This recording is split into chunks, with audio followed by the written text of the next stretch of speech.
Okay, so feeding off our kind of series, this is a series of education on the NAR changes, the settlement, the lawsuit, the practice changes. So we've done two previous, one in May and then one in July. These are those two. I'm going to send, you'll see a bunch of links in here. It's because I'm going to send it to everyone and I want you to go use all the resources that we provide. So if you haven't watched these, a lot of good information. One of the frustrating things, this was in May, this first one. Yeah, laser pointer.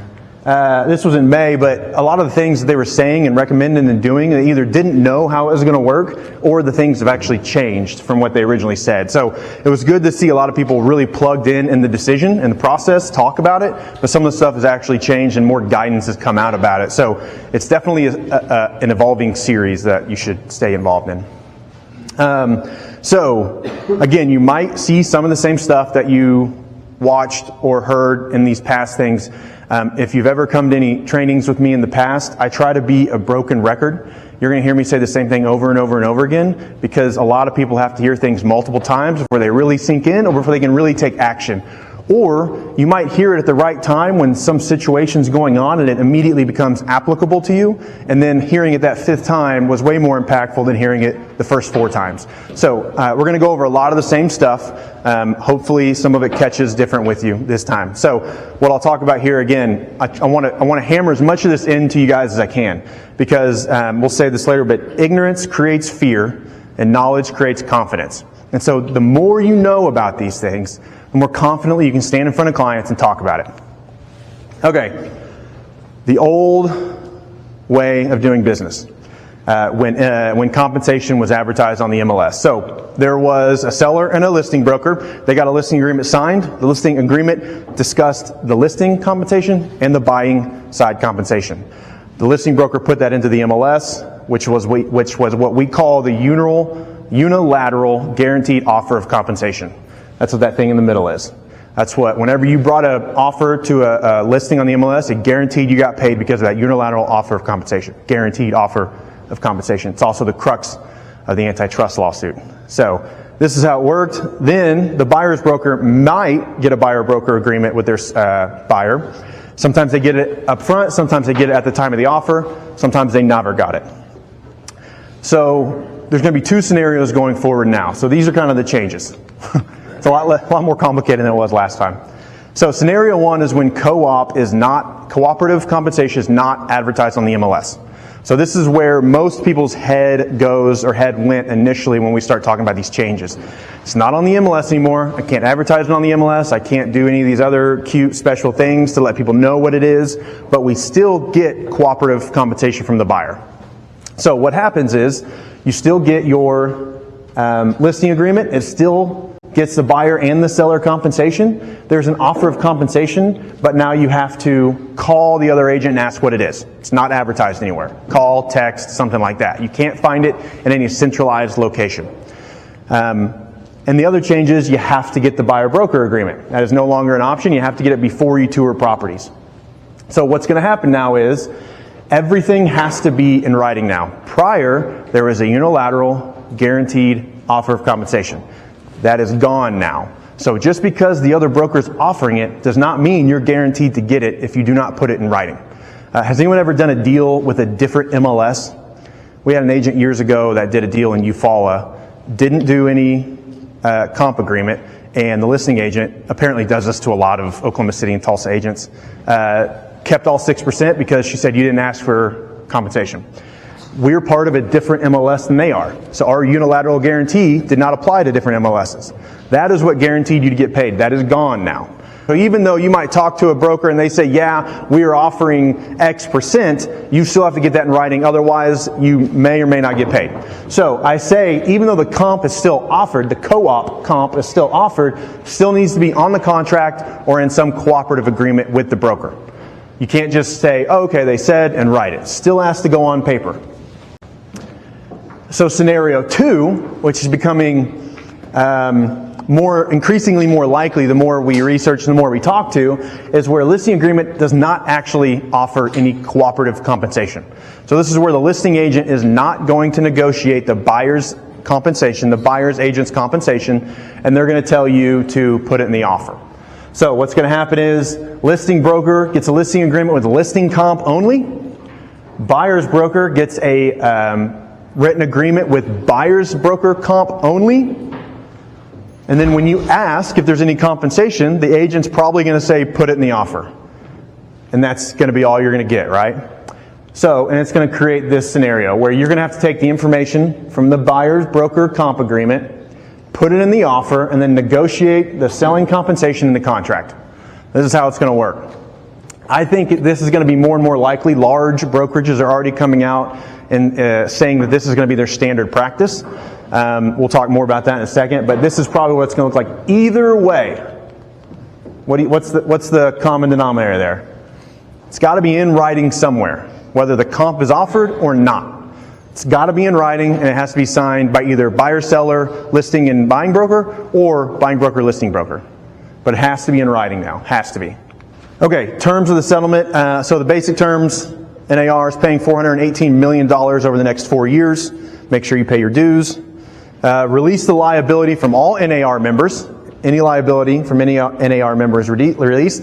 NAR continues to deny any wrongdoing.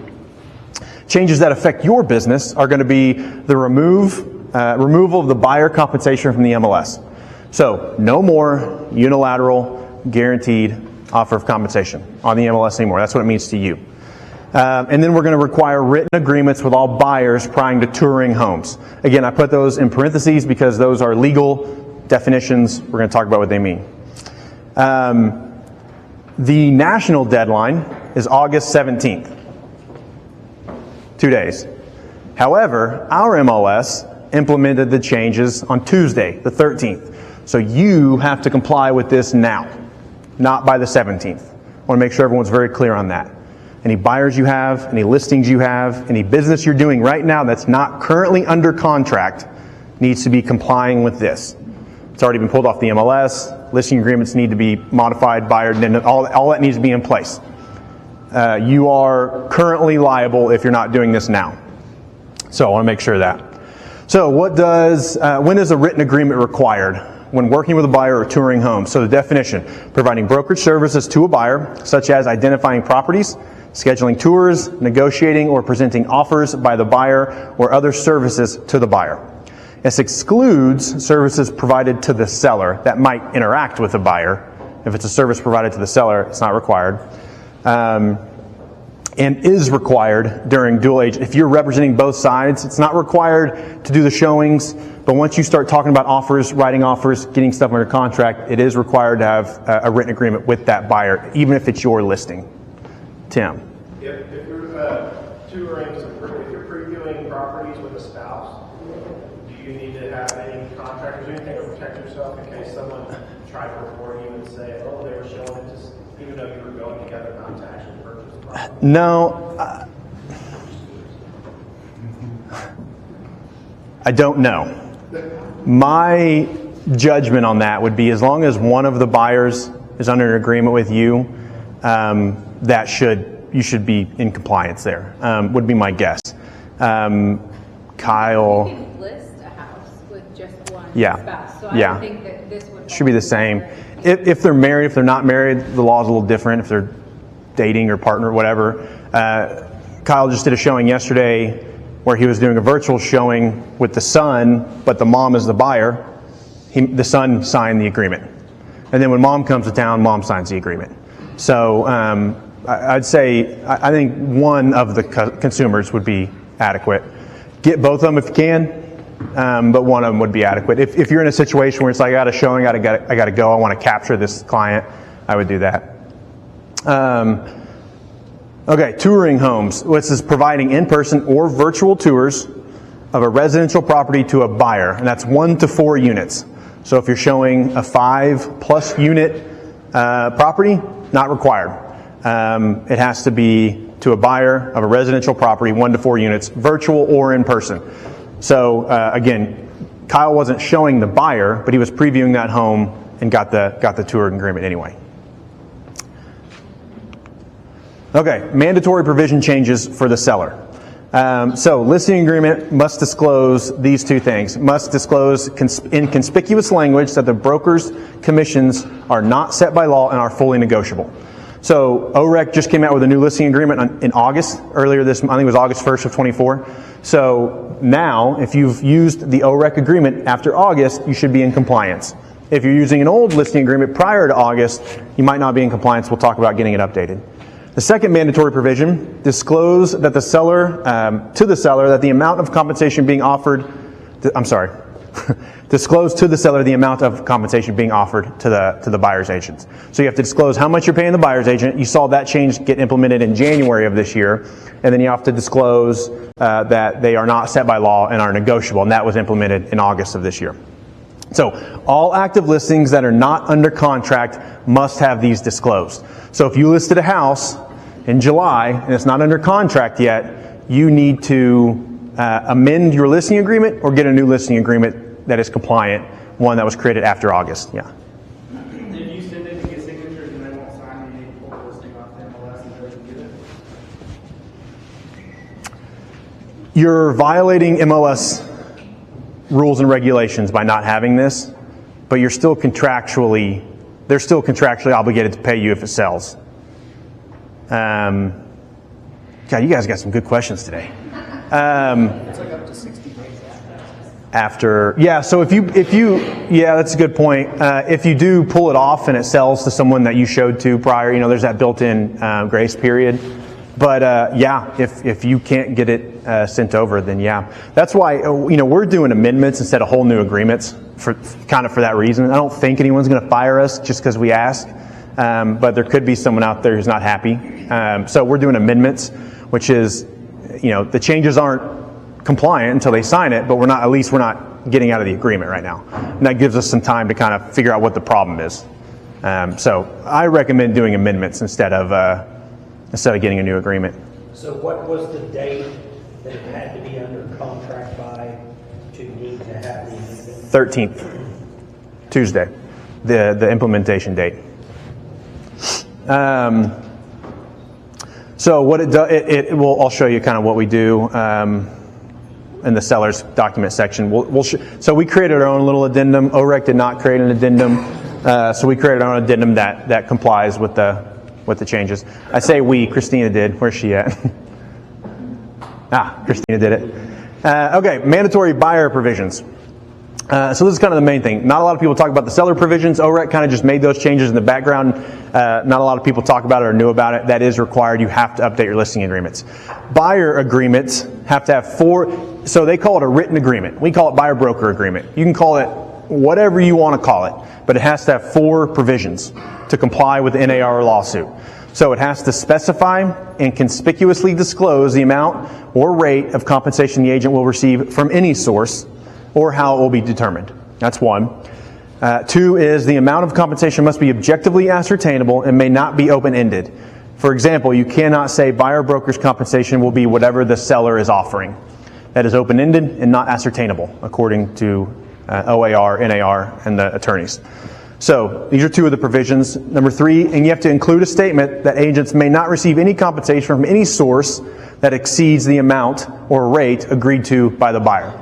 So if I agree to 3% and I'm getting it from the seller, Chris Morris can't kick me back more money on the side unless it's disclosed in front of the buyer, right? So you can't receive money from any other source unless it's disclosed and agreed to by the buyer, which has kind of always been the case. And then number 4, disclose in conspicuous language that broker compensations are not set by law and are fully negotiable. So those are the 4 mandatory provisions. So if you were here at our last one, we created a couple of different agreements that we're using in our brokerage.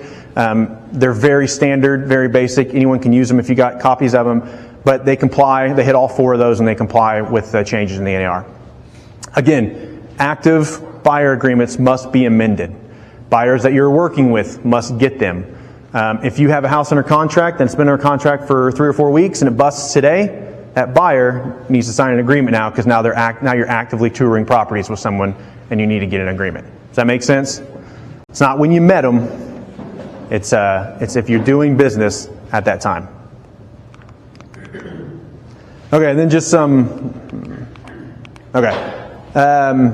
some basic NAR settlement FAQs that we get all the time. I see them all over the Facebook pages. People are texting, calling, basic stuff here. Do I need a written agreement or a BBA when hosting an open house or showing my own listing or my brokerage's listing? The answer is no. If you are doing an open house, showing your listing or showing a listing from your brokerage, you are performing duties on behalf of the seller, not the buyer, so you do not need one. If they start talking about writing an offer and you start providing them comps or providing them resources to make an offer, then you are doing buyer service activities, and then you need a written agreement. Where can I advertise buyer agent commission if my seller and I want to advertise it? The answer is literally anywhere except for the MLS or MLS affiliated softwares or MLS affiliated resources at all. Can't put it in Showing Time, can't put it in any of the CRMs that MLS provides. Can't put it anywhere that touches the MLS, that is arm length from the MLS. So that can be on signs, your brokerage or your personal website. It can be on flyers, digital or print flyers, social media posts, literally anywhere else except for MLS or any MLS software or resource. One thing they changed, and we'll talk about this, but now the link, if you put a link to your website on the MLS listing, and I can see the comp within one click, that's a violation. So the rules, and it'll get into what we're talking about, the rules are evolving, and not the way everyone wants them to. So what happens if I don't comply? They finally, MLS finally had their board meeting and determined what the penalties are going to be. So if you don't comply, if they find you advertising compensation anywhere that you're not supposed to, it's an automatic $1,000 fine. Then it's automatic. It's not like, hey, answer a couple questions. Hey, did you mean to do? It's fine. Then you got to appeal it and go in front of them, and I can tell you how that's going to go, because I can tell you how that's going to go. If you are caught working with a buyer without proper written agreement, that's a $2,500 fine. So I don't have any idea how they're going to police this. I saw someone post something on Facebook, and Angelina, our MLS president, said if you suspect something's going on, hit the police button on, if I have a listing and I think Quentin came through without a written agreement somehow, I hit the police button and I say Quentin's showing my house without an agreement. And they're going to research it. And I don't know how that's going to go or what that's going to look like. But $2,500 fine for violating that rule and regulation, $1,000 automatic fine if they see your commission anywhere. So they're basically just encouraging us to rat each other out. Yeah, it's going to be self-policed. Absolutely. I don't know if they're encouraging that, but that is their only means for compliance currently. So we'll see about that. So this is kind of the change. So if you go to the facts.realtors, oh yeah. What about doing an open house on another brokerage's listing? Doing an open house on another brokerage's listing, I've been told, is service on behalf of the seller. That brokerage has asked you to co-broke essentially that open house. Again, I think I talked about this last time. I asked that question, I got the answer I wanted, and I didn't dig into it. So that was, you're still doing something on behalf of the seller. Now again, if they start talking about writing offers, they start asking about comps and blah, blah, blah, you're providing buyer services, just like if it was your house. So facts.realtor, or realtor.com, no, facts.nar, golly, nar.com, they have 150 FAQs on there. They're constantly updating and changing, which is a little frustrating too, because you might read something and then a month later they change their answer. This was added July 31st after our last meeting. So this is where it says, where can I put links in the MLS to my website? And this is where it said, for example, if an MLS may not allow MLS listings to have an embedded link to a website, which with a single click would immediately display the offer of compensation. So if you have a virtual tour or whatever it is linked in your MLS listing, and it goes to a landing page, and on that landing page, I just have to scroll and find the comp, $1,000 fine, like that. Sean made a good point, 2 clicks. Maybe you have to click it to display it. I don't know. Again, probably not worth it. We're going to get into that in a minute. Probably not worth it. So what this is, I don't know if anyone's familiar with the term regulation creep. And so the idea is they start with, no one really knows what's happening. This was not a law that was passed. This was a lawsuit, and this are lawyers interpreting the lawsuit and trying to come up with rules that comply with the lawsuit. So they're going to say rules, and then as stuff happens in the market, they're going to make more rules, and they're going to apply more things to it. And then as other stuff happens, they're going to apply more rules to it. So the idea is figure out what the spirit of the rule is, what the spirit of the lawsuit was, and try to comply with that. Because if you're just doing the bare minimum, what's required to be compliant and still kind of do business the same way, you're violating the spirit of the lawsuit and the spirit of the settlement. And eventually, the regulation is going to creep over what you're doing, and it's going to become illegal. Or it's going to become prohibited. So don't start a practice if we know it violates the spirit of the agreement, because it will likely be prohibited down the road. Does that make sense? Okay. Questions about the actual lawsuit settlement? Question. So, do we need to go to the FAQ like once a month? Are they going to send out flyers with updated stuff? They send out some emails when they update that, but I would recommend going to it. So what I've done is if I have a question about a scenario and it's about an open house, I'll go to the FAQ page, Control F, type in open house. So I'll just start looking for FAQs around the keyword that I'm curious about. And then replay back to that, because if you go through the FAQ, you'll see where they say updated on this date, updated on this date. Now, they don't send you an email saying, hey, here are the 15 questions we updated, go look. It's essentially your responsibility to go back out and stay involved with it.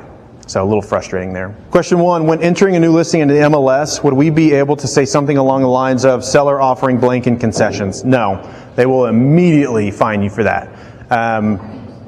You can say things like seller will look at all offers, but I wouldn't talk about concessions at all, because they're going to read between the lines and they're going to start slapping wrists immediately on that kind of stuff. I would not recommend that. Would that affect new builders in saying, hey, we're offering $20,000? Potentially, yeah. We don't. So you're not allowed to put the word. So in the remarks, you're only allowed to describe physical characteristics of the property. If you put builder will do this or offering this, that's not a physical characteristic of the property. You're going to get flagged for that anyway. You're not going to get a $1,000 fine, but it's a violation of the MLS rules and regulations. So put it in the realtor remarks. You can do that, but again, I don't think it's worth it. And you're not going to stop agents. Guys, I represent a very large volume builder. We have about 150 listings right now. Every single listing in all caps says, do not call listing agent. Guess how many calls a week I get? At least 30 a week. And I have to say, read the realtor remarks. So I don't think it's worth it. I don't think it's going to accomplish what we think it's going to accomplish. And all it's going to do is flirting with the rules a little bit. So I would not put sellers willing to do anything if it applies. Again, we're talking about the spirit of the agreement. You don't see that. It's my notes. I wouldn't try to do anything that violates the spirit of the agreement, because if you do that, eventually regulation is going to catch up with you, or you're just going to get fined out of nowhere, and then you have to go defend yourself. So I wouldn't recommend putting that. Question 2, scenario. You have 2 buyers who are married, only one signs a BBA. What stops the spouse from signing an agreement with another buyer agent and touring the home? God, I don't know. If that happens, call me. That's an incredibly niche problem to have. Was that you? God. All right, smart guy. What's the answer? I think the answer is It only covers who's signing the agreement. Not the other buyer. What if they're both on the contract, though? So here, we'll talk about this. I'll come to you, Sean. So we'll talk about this in a minute too. Actually, let me come back to that. Yeah, Sean. With that, thinking that buyers wouldn't do that, we see it all the time with Zillow, where the spouse will start a Zillow profile, the other one has another, and they work with 2 agents at the same time. Yeah. So it will happen. What happens? Have you seen it through where you've lost it? Did you just lose it? Yeah, you just lose it. Okay. We didn't have any time until we were offering it. So. Yeah. Wouldn't it just be the initial, the very first agreement that would override the later agreement? No, because it's 2 different people, 2 different names. Now, I suspect there'll be buyers that sign multiple non-exclusive agreements and go around. If you sign an exclusive agreement, any other exclusive agreement after that should be null and void, according to the first one. But again, there's no guaranteed bilateral offer of compensation or unilateral offer of compensation. So any recourse you want on that commission, you got to go, there you go, that's the answer you're wanting. So if you want that commission, you got to sue your buyer for that commission. It's not up to anyone anymore. Last question. When helping a seller you have a listing agreement with, do you need a BBA before showings? So no, if it's your listing or your brokerage's listing, because all your listings owned by the broker, if it's your listing or your brokerage's listing, you do not need a written agreement before you show a house to a buyer in that brokerage. Now, when you start talking about buyer services, then you need an agreement. Questions on those? Good? Everyone's got the NAR stuff down? All right. I like it. Okay, so let's talk about what's happening. We're going to get a little bit more into the theory of what's happening and what we hope might happen and how we might do business. Again, from here on, everything with NAR we know, right? Here is we're guessing what's going to happen and what might be the best or easiest path forward. So this is where we're all doing, this is all theory. Bobby and I were just saying, we've been talking about theory for months now. It's been enacted, so now we're going to start seeing how buyers react, how sellers react, how the market reacts, how prices react. We're going to start seeing all that. So now we're going to have to be nimble and change to what's happening. So let's talk about what's really happening in the industry. So I have one more question. Okay. So you've got 50 people that you've talked with over the last 6 months. Maybe you've shown houses to or anything else. You don't have to have your next phone call is when you need to do it. Yeah. It's not even your next phone call. It's before you go show them a house. Because we'll have communication before we go look at something. But any Tom Ferry fans in here? He's been talking about this for a while. This is a huge opportunity. If you've got a database, maybe you buy online leads or you have a bunch of Zillow leads or whatever it might be, people who have been cold the last 30 days or 60 days, 90 days, reaching back out to them with a, hey, has anyone told you? Has anyone explained these changes to you? And just coming to them from a value perspective, not a, hey, will you go buy a house with me perspective? So just tapping all those cold leads with a, hey, has anyone explained, hey, the changes are here. Has anyone explained what's going on? Is a great way to spark up some old cold conversations potentially. So to your answer, no, you don't need it, but it could be a good prospecting method to go back and spark that conversation up. Okay. Yes. If you were to make that call, what would be your 20-second elevator pitch? I just watched Tom Ferry's video yesterday. Essentially it was, hey, Mr. Buyer, I don't know if you've been reading the news, but the NAR settlement changes just went into place. Has anyone talked to you, sat down and talked to you about what the changes mean to you? And then open a conversation up from there. So something along that. But again, we'll start talking about scripting here in a minute. I hate scripts. I like frameworks more than scripts. Like, what's the goal of the conversation? And then get into the conversation. But that's essentially the conversation. Has anyone talked to you about this yet? Because you've probably been reading a bunch of headlines, and a lot of people don't know. Under every headline is what we call an article, and a lot of people don't read those. So a lot of people think they know what's happening, but they don't actually read what's actually happening. So it could be a good opportunity to have a conversation, to be the resource, to be the expert, all those things. What's happening? Commissions are being decoupled. It means the buyer agent commission and the listing agent commission are no longer coupled together. That means 2 agreements, 2 negotiations, 2 different commissions. When I talk about the spirit of the agreement, they want to decouple them. Now, they didn't outlaw cooperative compensation agreements, but that is absolutely, this is what we're going through right now is phase 1 of this whole process. If you think attorneys and the DOJ and everyone else isn't going to want to take another bite out of this $400 million apple, then you're silly. This is going to continue happening until we get to a point where everyone's happy or real estate's dead. But we're not done here. So try to comply with the spirit of the agreement. So we're trying to decouple commissions. And I think this is a more logical system. So the listing agent cooperating with the buyer agent is a great system. It's worked for 100 years. It's effectively guaranteed buyer agent commissions, which is great because I buy and list half the time, so I love that. But it is not the best system. It's not the best for the consumer. It's not the best for the market. So essentially, we were talking about this the other day. You're pre-negotiating something before you have any idea what the terms or what the details around the offer are. And who's had their license since 2015? Nice. So we were talking about this the other day. In 2015, you used to negotiate TRR price before the offer even got accepted, right? Anyone remember? And every single time we put $500, as if $500 is going to fix anything in a TRR. But what it did is it handcuffed the seller and the buyer, and it price anchored a repair. And it was not the best for the buyer. It was not the best for the seller. It was good for the buyer. And so you're pre-negotiating stuff before you know the details or the terms of the situation. So it's just not a good process.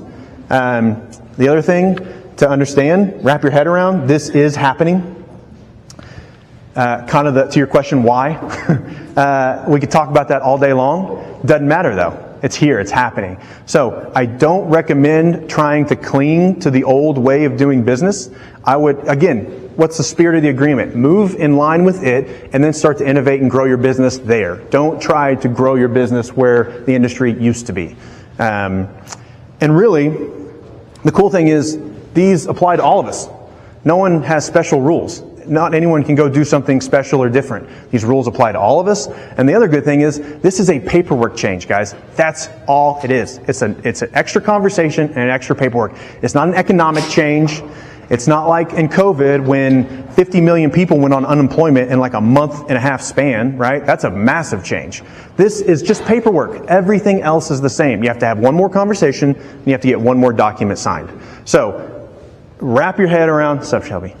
Wrap your head around, this is happening, start leaning into the changes, leaning into the spirit of the agreement, what we're trying to accomplish. That way you don't have to pivot again in 6 months when they come out with more rules. When more regulation creep comes into the industry, you're not having to change again. So just lean into it, it's happening. Again, what I say is ignorance creates fear.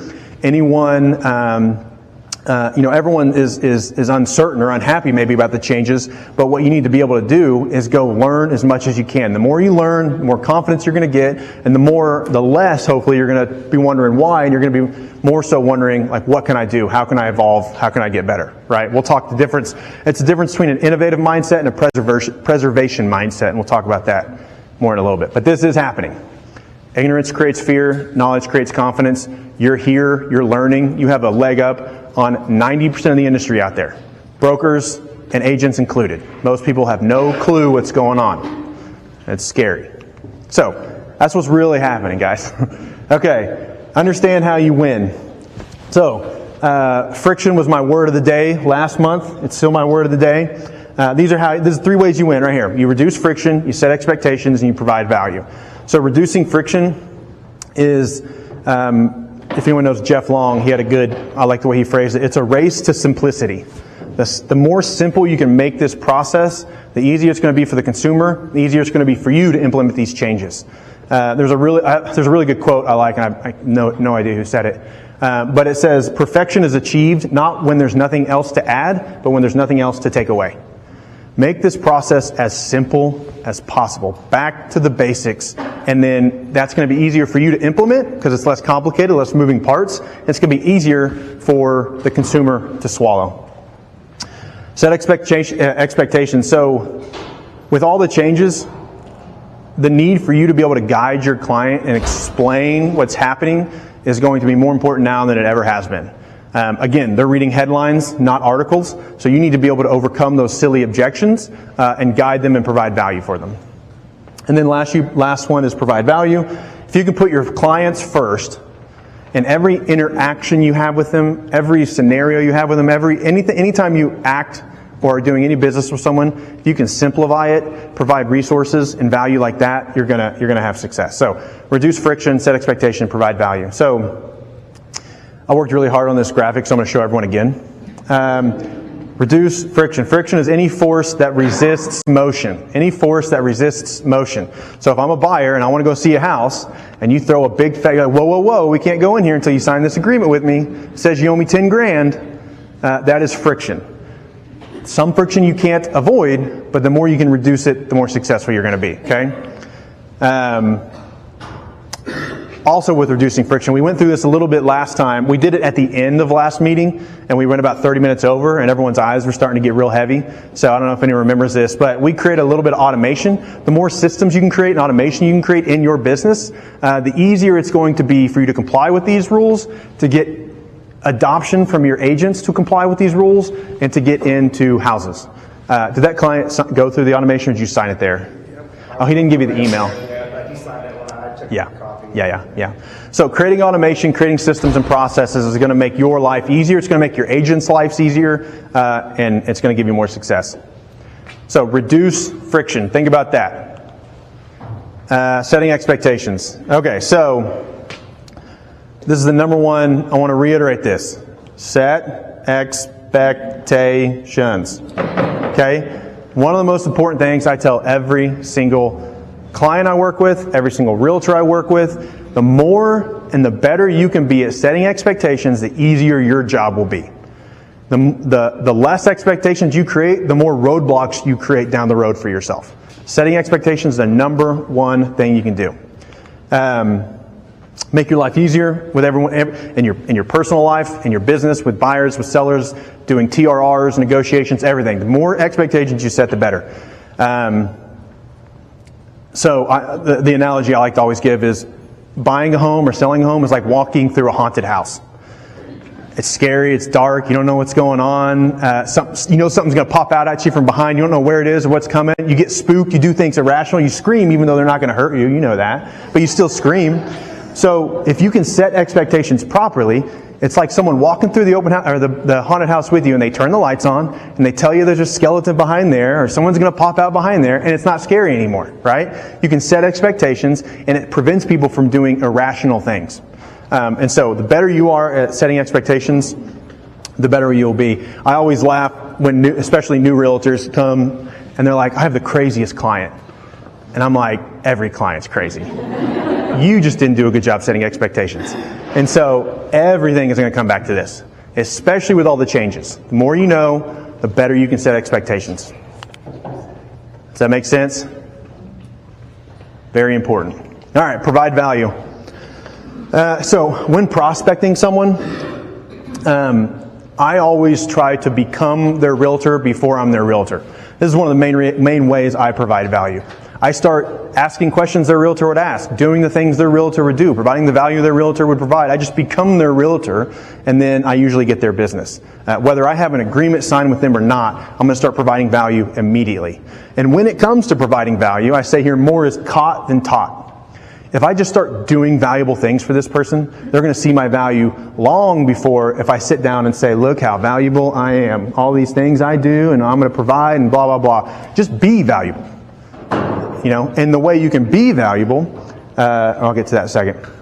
So so there's two kind of statements here that I really were at the foundation of when I started in real estate. One is from the book The Go-Giver, if anyone's heard of or read that, good book. But it says, provide more in value than you receive in compensation. Any interaction I had with someone, buyer, seller, friend, referral, agent I'm training, whatever it might be, I want everyone to leave there thinking, holy crap, that was awesome. I can't believe he did that. I can't believe he sat here for 30 minutes talking to me. I want to always provide more value than I ever expect to receive in compensation. And that kind of leads into this quote by Zig Ziglar, if you do more than you're paid for, eventually you'll be paid more for what you do. And it starts with providing value up front. If I can affect and help enough people, it will all come back, I promise. I don't know how, I don't know why, I don't know when, but it will all come back, I promise. So, 5 ways to provide value.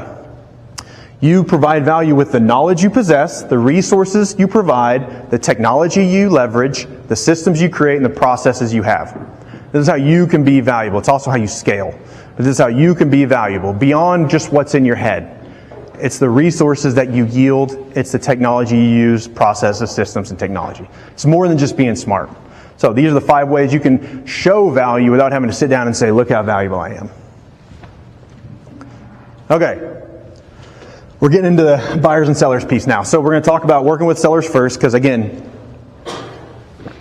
this whole lawsuit's all focused around buyers and providing value to buyers and articulating your value to buyers.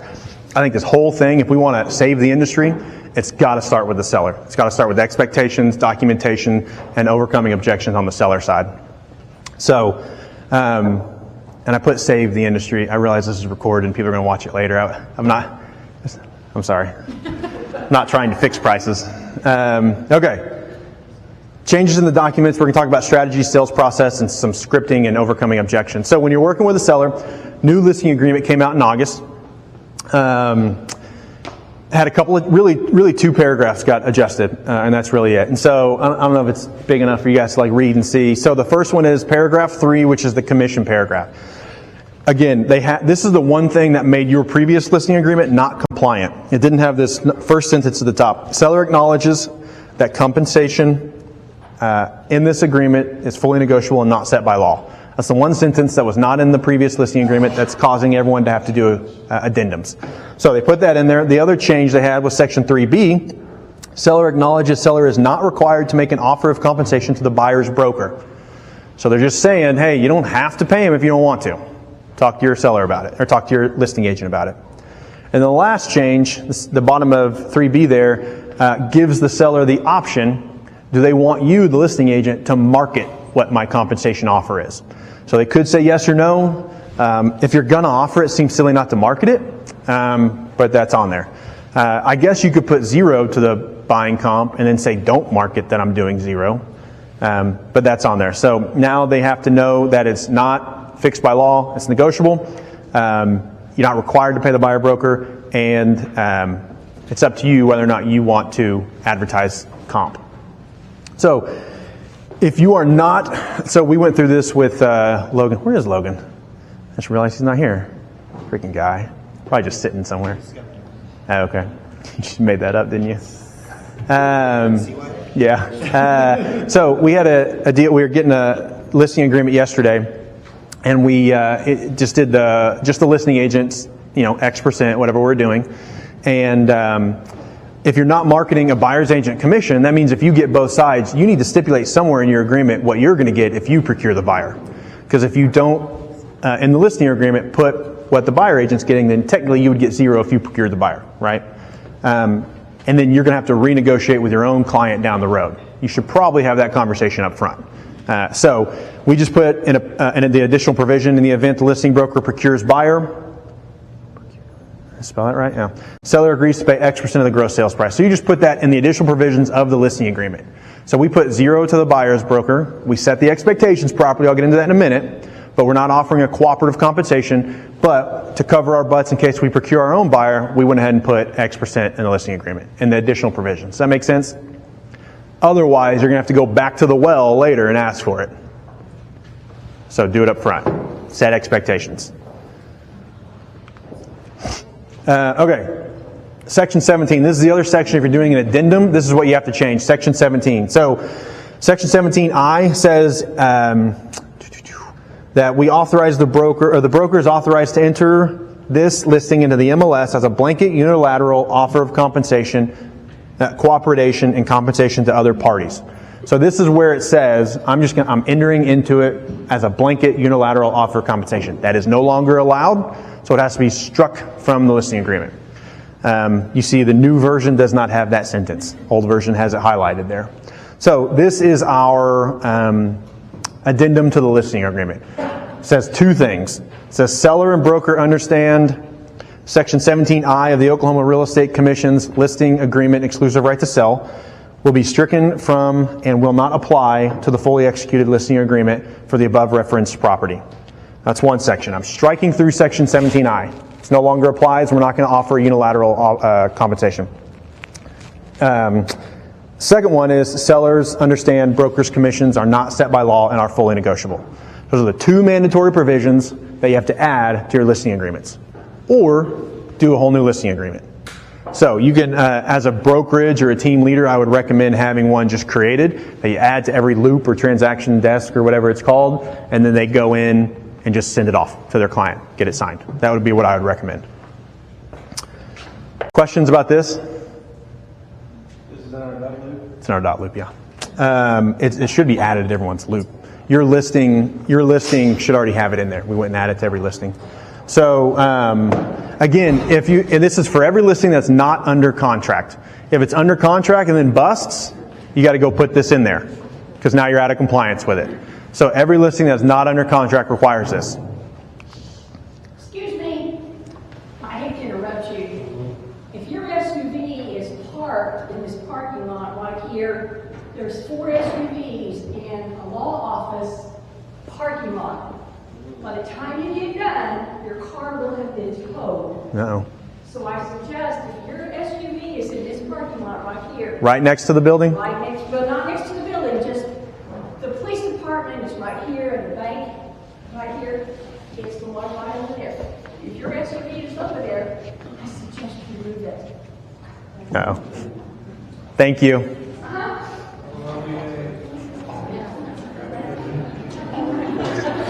All right. Yeah. Do what? Yeah. I'll cut that out. Okay. All right. She seems serious, so if you got something over there, go move it. I don't think she was messing around. Do you know her? Oh, yeah.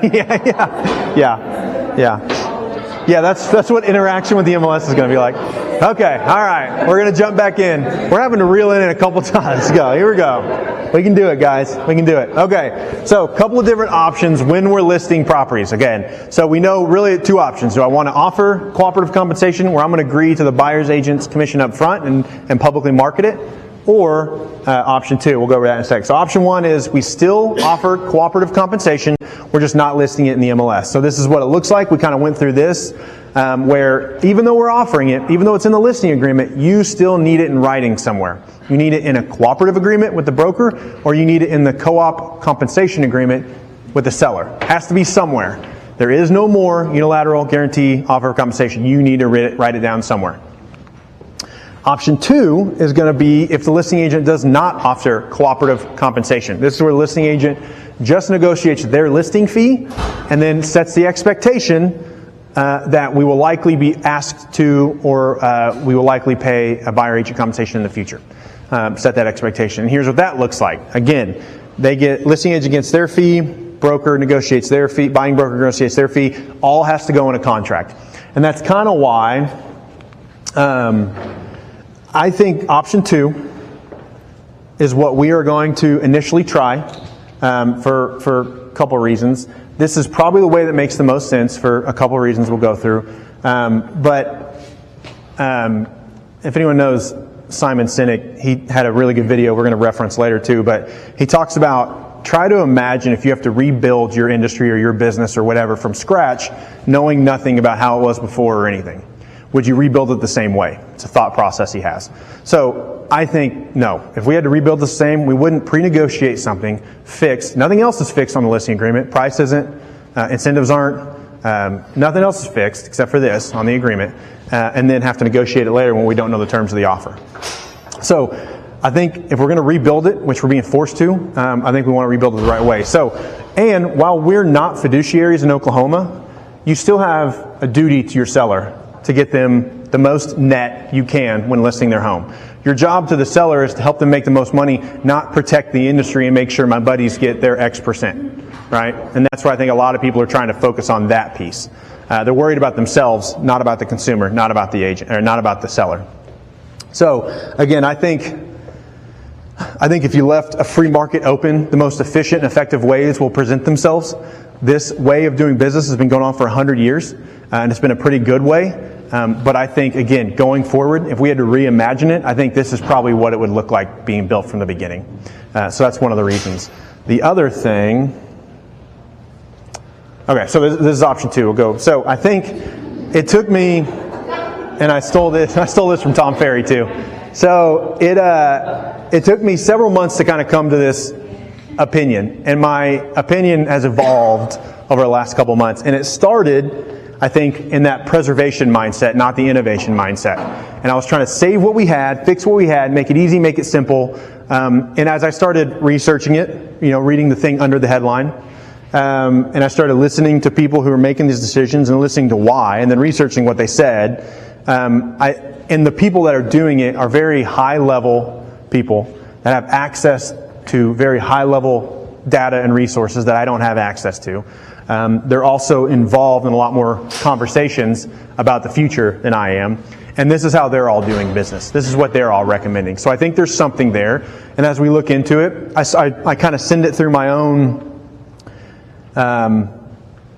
I kind of send it through my own thought process too. And so I think people who are trying to preserve, and it's not anyone's fault. Again, it comes through education. The more you know and learn about options and details and situations, the more confident you can be about these changes. But I think people who are trying to cling to the way it was, I think they have their head in the sand, because it's already changed, it's going to continue to change, and this is not the last iteration of regulation that's coming down the pipe. It's just not. It won't be.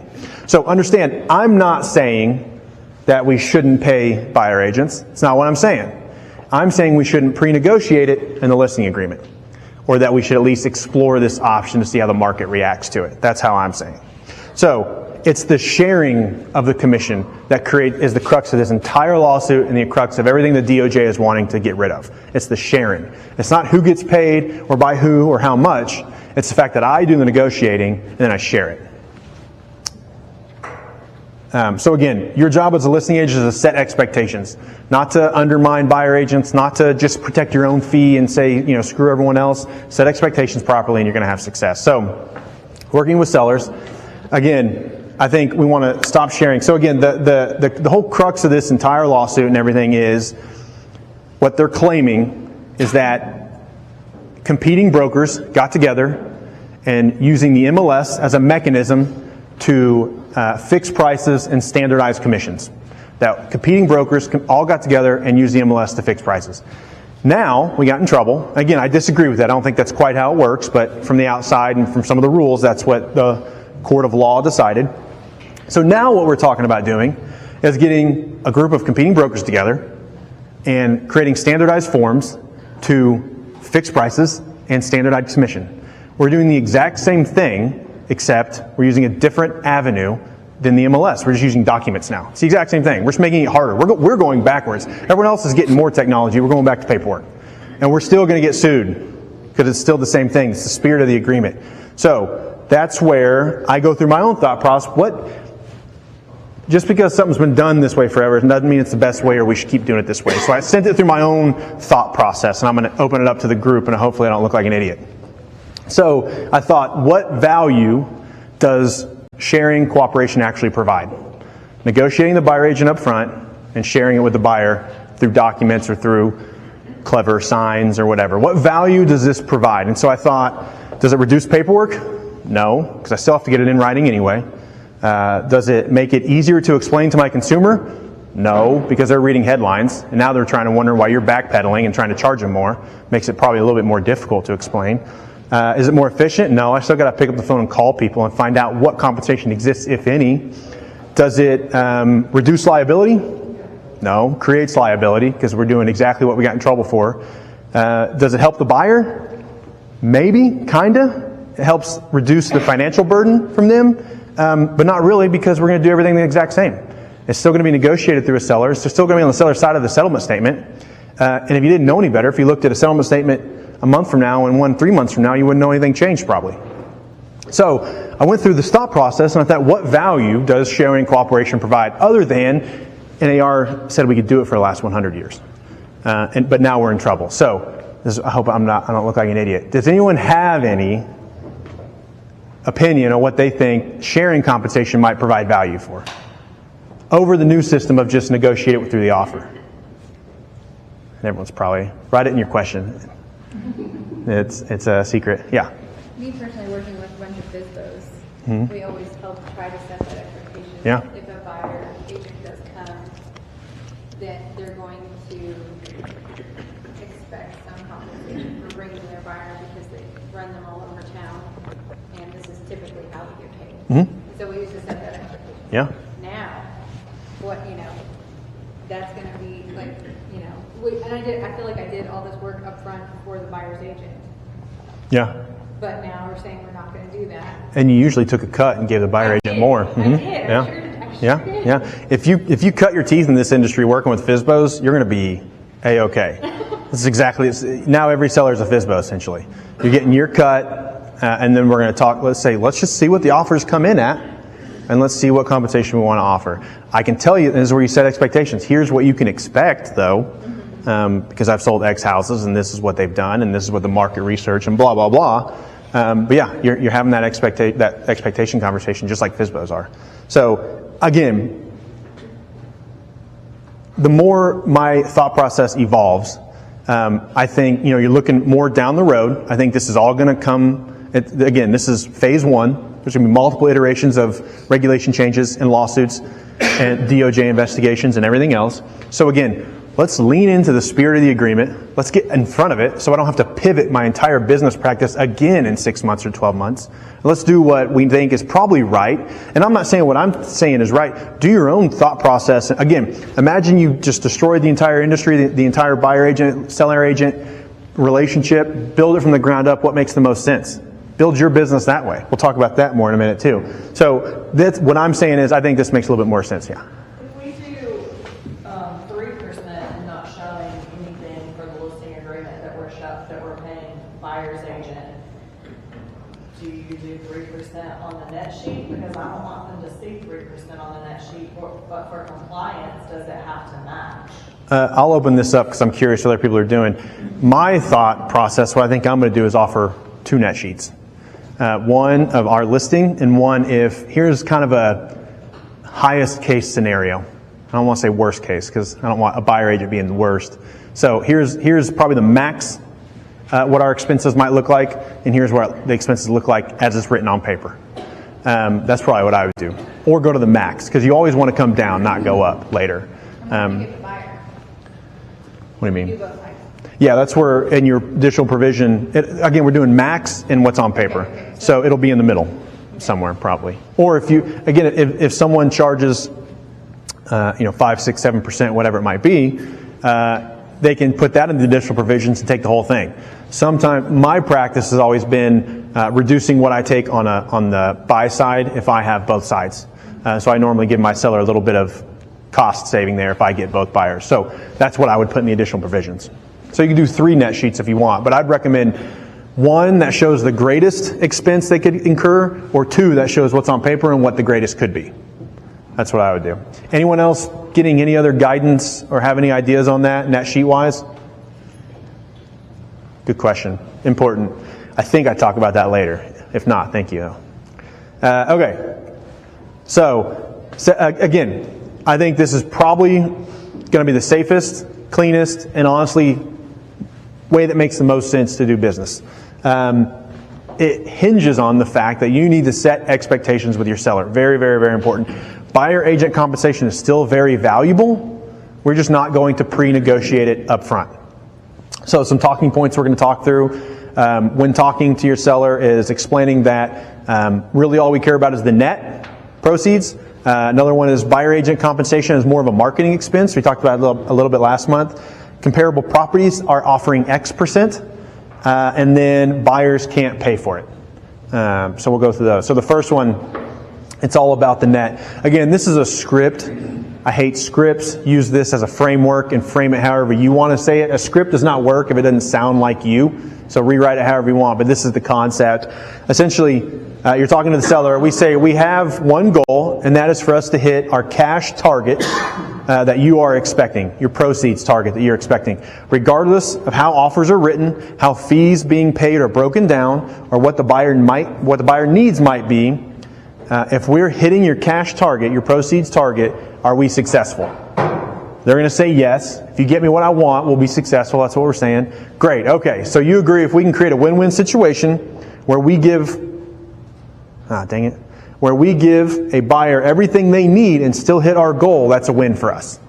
And so we're basically saying, doesn't matter what the buyer asks for. If we can accomplish our goals, are we happy? Yes. Okay. Now, does yeah, that happens. But how often does a seller get everything they want and the buyer doesn't ask for one concession?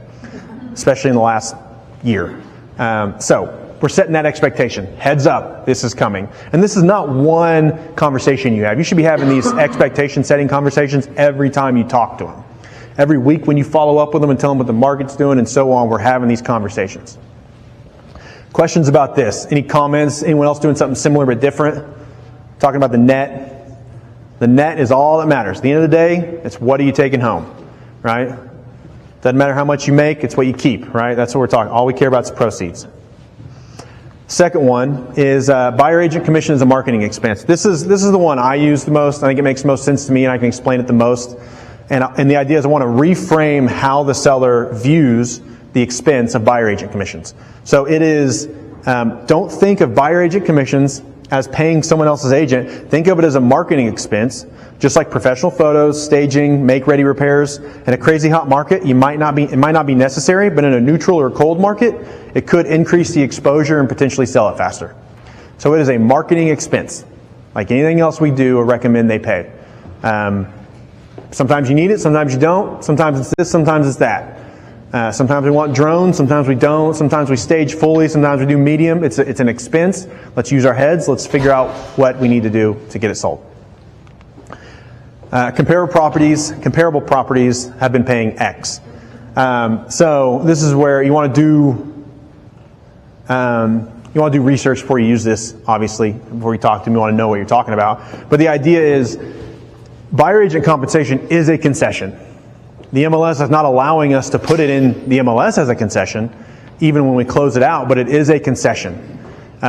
If this seller is offering this and the exact same home's over here and they're not offering whatever it is, the buyer, all things being the same, is going to go for the one that's offering more stuff, right? It's a concession.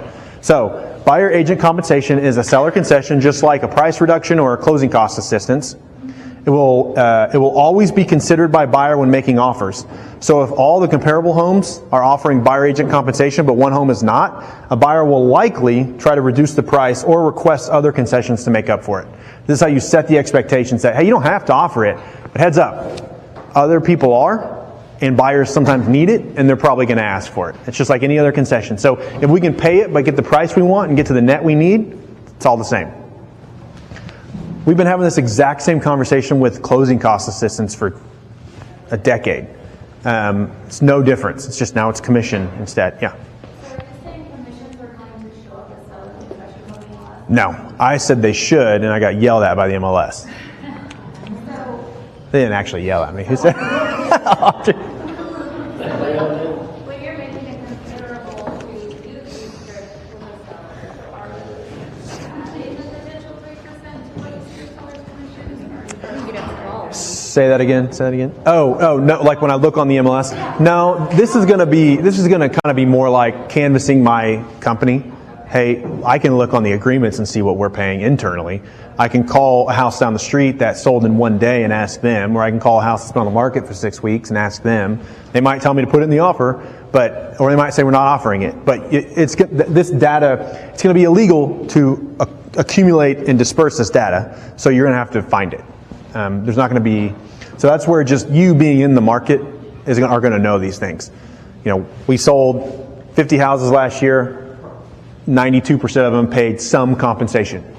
I would never put a number because you're just fixing, implying a price fix. It's like more value you keep adding, though. You're adding the value to the seller. Why do I want to pay this? And I'm always going to recommend my seller to pay it. Mm-hmm. Yeah. I would recommend, and you can recommend they pay it or not. I think you have to set their expectation of it. Again, they're gonna get asked, especially for the next couple months while this thing shakes out. They're gonna get asked. So if you're not setting that expectation and you whop them with a $10,000 unexpected expense, they're gonna look at you. Might as well lose that listing. Exactly. So expectation is very important. So, and what you want to say is, I'm not saying you have to pay it, but it's going to change the offers that come in. If we're not paying it, it's going to change it could potentially change the terms of the offers that come in. And then buyer can't pay it. I like this one too because it's really common sense, I think.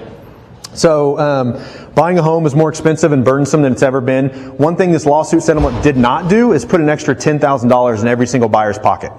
So we're not going to be able to pre-negotiate anything right now, but I want to be very clear that there's almost a 100% chance a buyer is going to ask us to contribute something to their buyer agent compensation. Based on the details of the offer, we can make a decision at that time. So this is the reality. It's like, I don't have to pay it. Well, that money's got to come from somewhere. Because the demand for buyer agents is not going away. People didn't throw their hands in the air and say, I'm sick of all the help these buyer agents give me. Now, they could complain about how much money we make, but they want the service. So people aren't just going to abandon buyer agents. So this money is going to have to come from somewhere. So setting that expectation, it's like, hey, this didn't create a ton of money and put it in their pockets magically.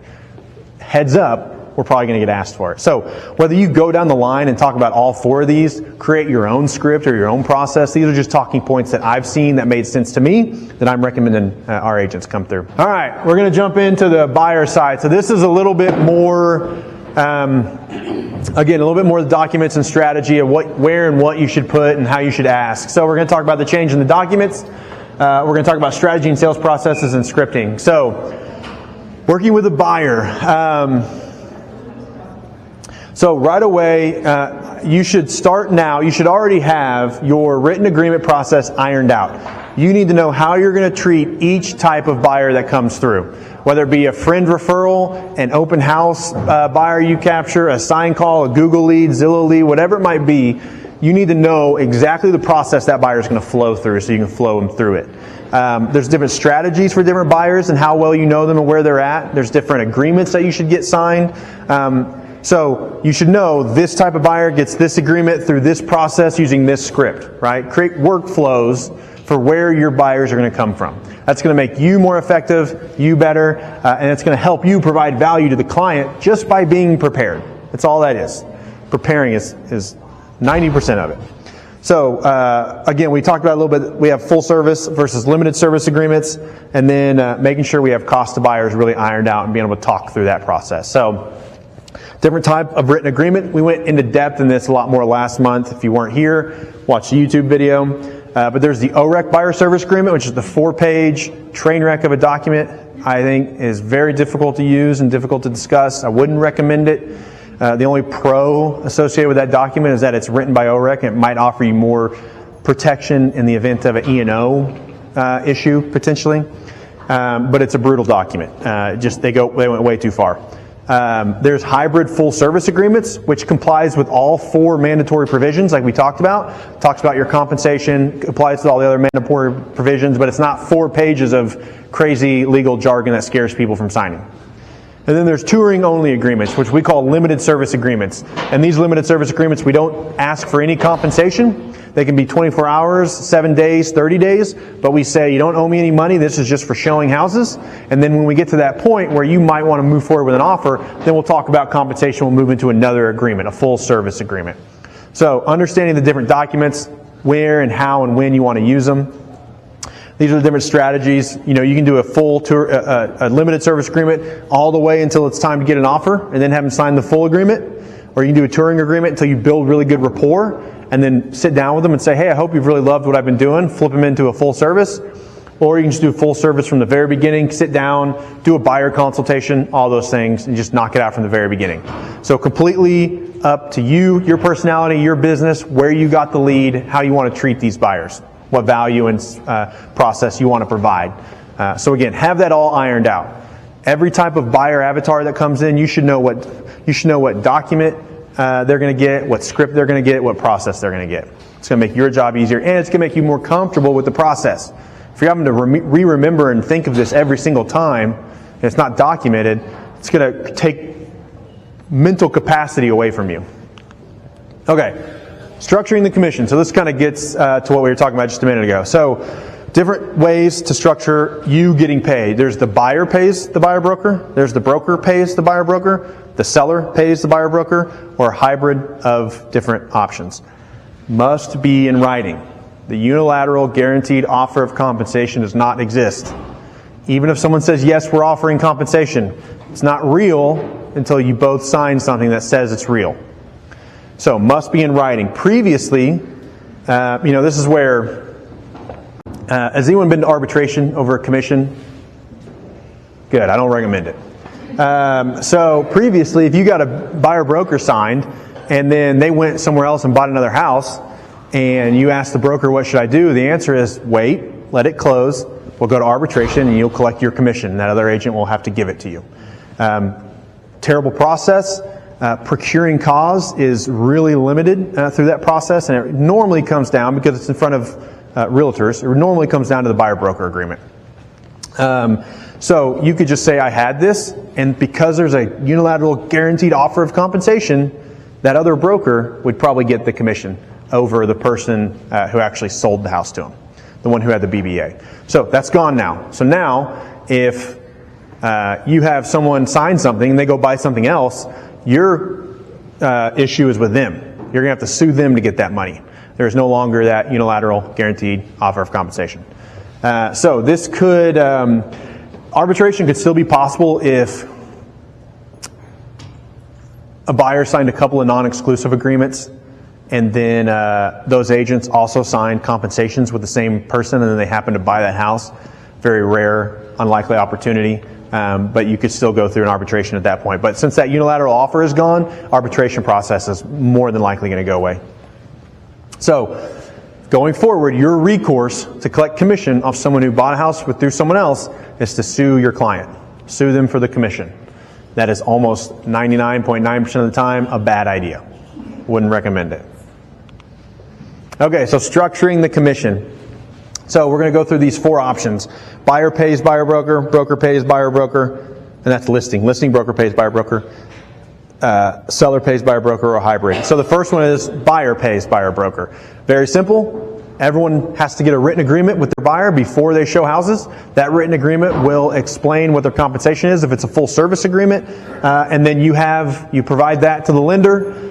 You send a DA to title. It comes off on the buyer side of the settlement statement. Buyer pays your commission. Super simple. Question. Yeah. Does that, we talked about it last time and it wasn't sure if it was 100%. If we sign like a 24-hour, 7-day, whatever, and we're just turn homes, after that point, they sign a new contract, and we then up or go down on commission, can we change it, or is it locked in from the very initial contract? There's a lot of discussion over this. So the lawsuit says, the practice changes say you cannot get paid more than what's on your written agreement. And the controversy comes in because contract law says that I can amend any agreement if all parties agree. But some people are saying you can't change what you put on that agreement the first time. More and more people are starting to say, people of authority and people in influence, not just my friends, but are saying that you can amend those agreements. So you can expire the agreement that says one number and then, or amend it or expire it and create a new one. So you can change that in the future as long as everyone agrees to it, just like any other amendment. So, but here you want to really make sure that cost of buyer is ironed out. You talk about your fees. You want to make sure the written agreement is ironed out, make sure the dates are correct, make sure the fees are correct, make sure it complies, and then you want to notify the lender, because if the lender doesn't know that they got 10 grand on that settlement statement coming, you're going to get past the inspections, you're going to get past the appraisal, and then bam, Shelby's going to say, why didn't you tell me they don't have the 10 grand? It puts them under their reserves, whatever. Yeah. One thing that from the lending side that you may or may not know is that when we run these files through automated approval, we go through underwriting, we're doing that up front. And so if you're putting an offer in, get with your lender, explain what you're doing, how much you're asking for the buyer to pay with your commission. Because if we don't have enough reserves, that file may go from approved eligible down to a manual debt decline. Mm-hmm. Just like that. So debt ratio, assets, reserves, everything plays into this. So this is a big deal. If you are going to have the buyer pay the commission, just talk with your preferred lender, talk with the lender involved, make sure that they still qualify before you put the offer in. And we can even send you a loan estimate with that number in there so that your buyer is fully aware from the lending side what the estimate looks like, and we ran the numbers to make sure that qualifies. So there is a big importance. Don't just turn it into the lender and think it's okay. 50% of your loans could be declined due to this because of the cash in the bank, the money they don't have. We have to show a gift now. Now we have to run it as a gift. Right? You put a gift, that's a layered risk on an automated approval. It may not approve that loan. Yeah. So something just like anytime you're writing offers, the lender, you guys should be talking about offers with your lender from the beginning. Giulietta? Is there a certain amendment that we have to use to change that, or just a blanket? I think just a blanket addendum. I would, again, because I would recommend the cleanest would be to expire it and then write a new one, I think. So there's no, because again, there is, some people say you can't, some people say you can. There's no clear guidance from anyone because there's no one person to provide the guidance. It's a lawsuit and not a law. And so if you can expire it out so it's not even active anymore and then set a new one, I think that's a little cleaner than amending something where some people say you can't, some people can. But just a blanket addendum. But you still have to expire that blanket addendum, right? Well, so our limited service one has an expiration at the bottom, has a termination clause at the bottom. So you just terminate it, roll it into another one. Sean had, Jim, did you? Oh, okay. Jennifer? Is it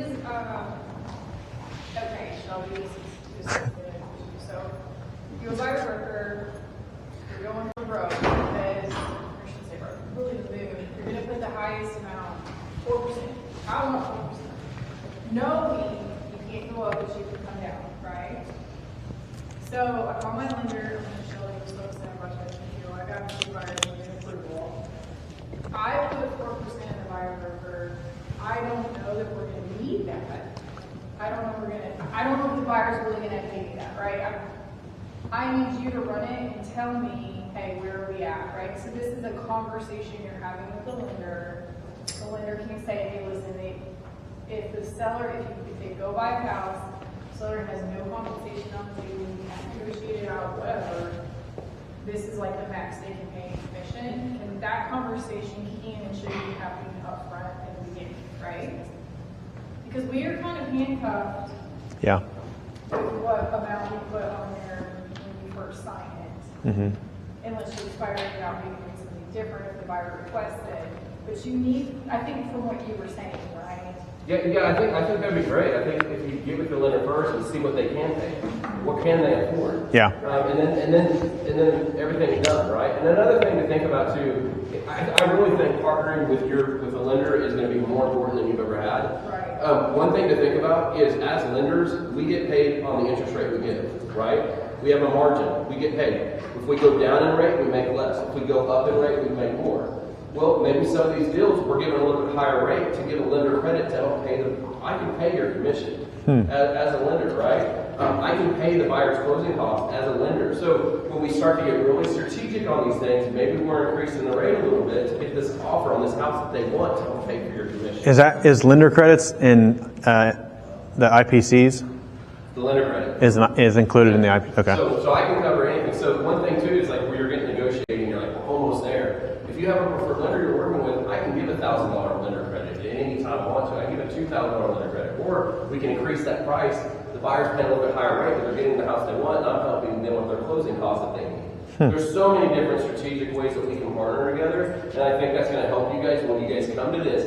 Rely on your lender, rely on your partner, where we can come in. Hey, they signed the buyer agreement. It's not working out. The seller's not paying. Is there something we can talk about from a lending standpoint? What can you do?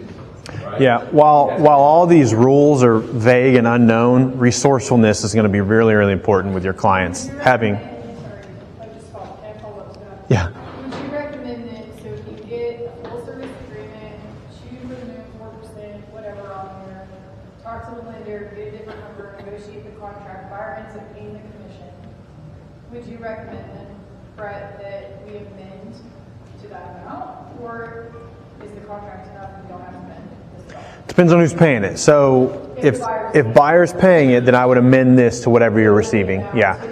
Yeah. Now, if seller is paying it and we have some other agreement that's different than this, then this is just our max.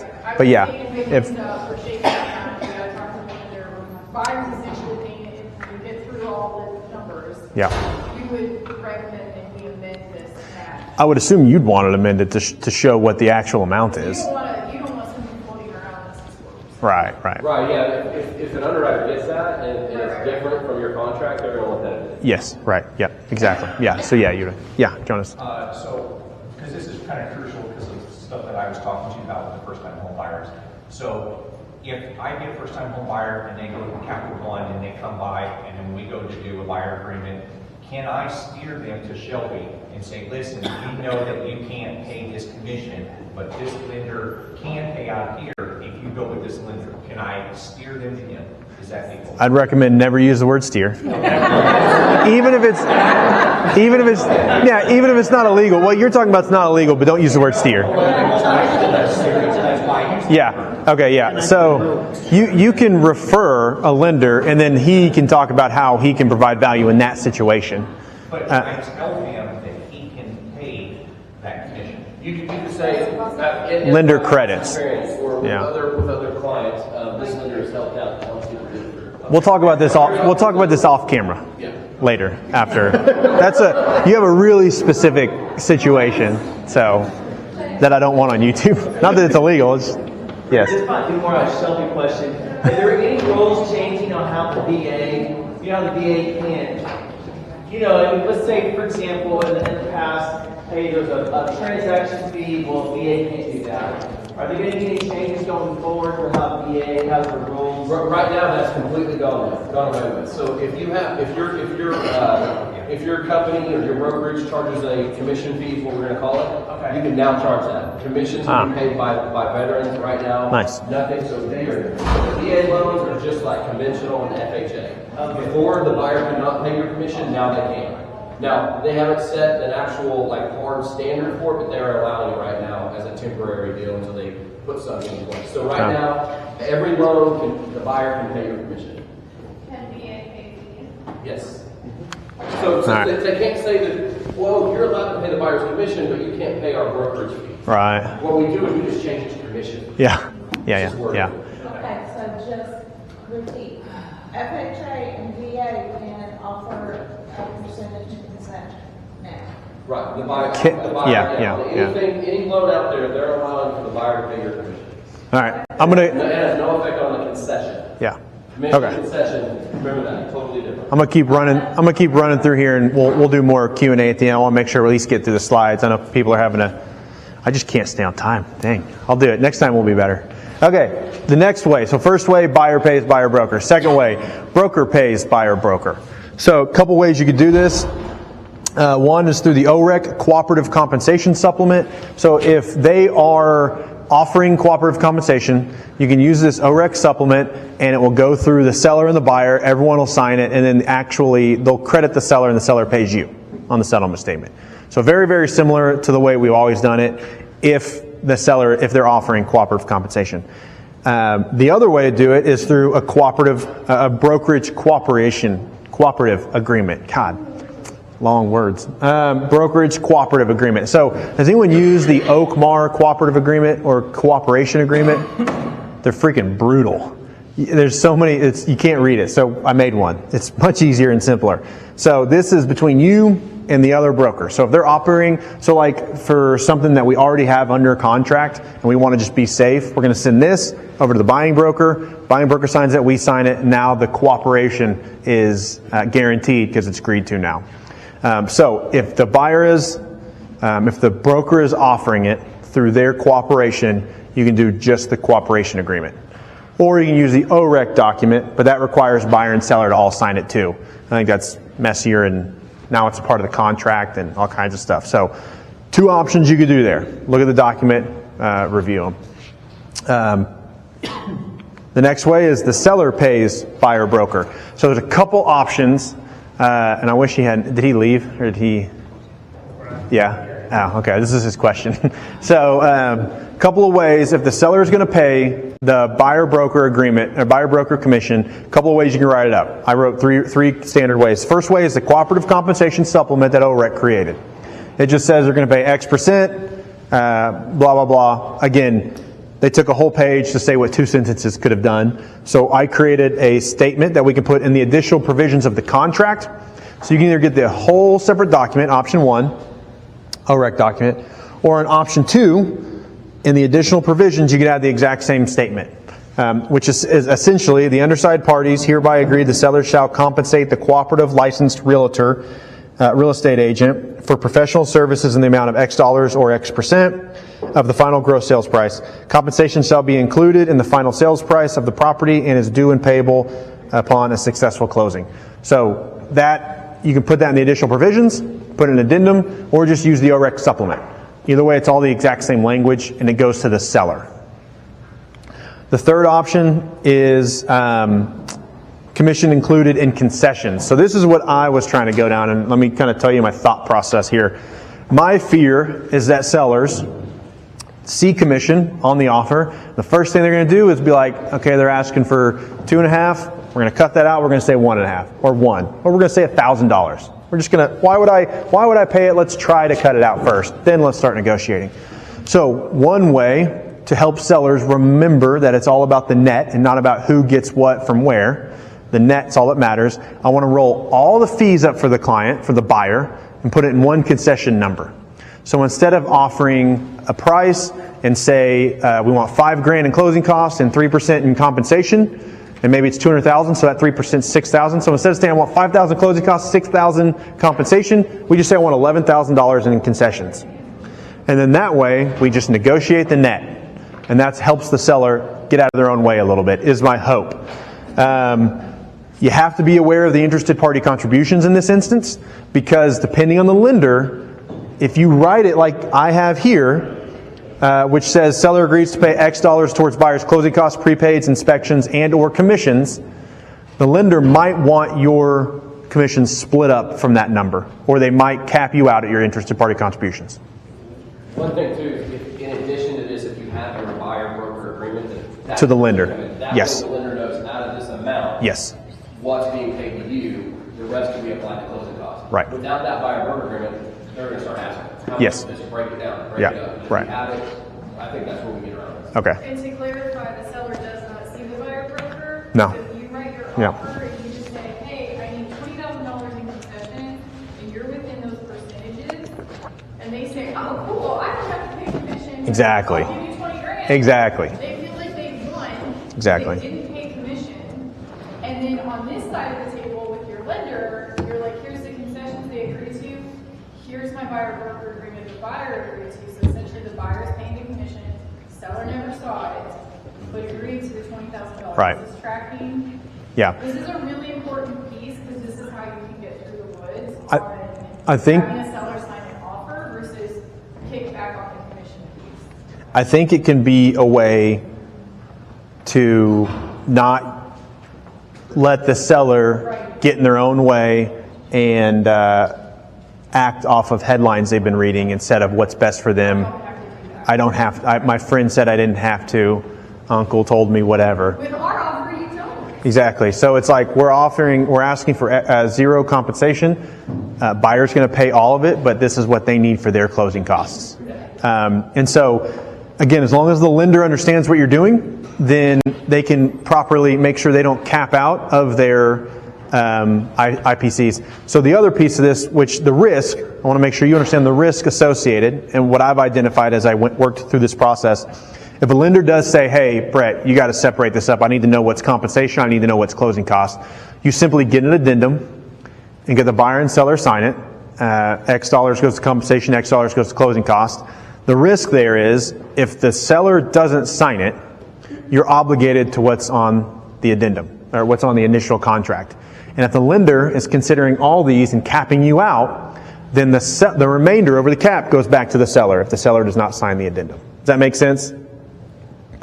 Kind of. A lot of people staring. Can that be more like an acknowledgement though, because in theory the buyer agrees to pay the commission, right? I mean, if you have. Well, this would be a problem with the lender, not the seller. If the lender is requiring another document. So you have to find out from your lender, are you going to require that or not? Right. The problem is not every lender understands their own underwriters as well as Shelby probably does. Not every, that's not universal. Everyone's Right. different. Right. So one lender may say, hey, I want the seller to sign this addendum. And Yeah. another lender may say the buyer broker agreement is enough for me. Yeah. And that's where, so that's the first part of this is making sure you don't cap your buyer out of the IPCs by doing this. Make sure the lender can comply with it.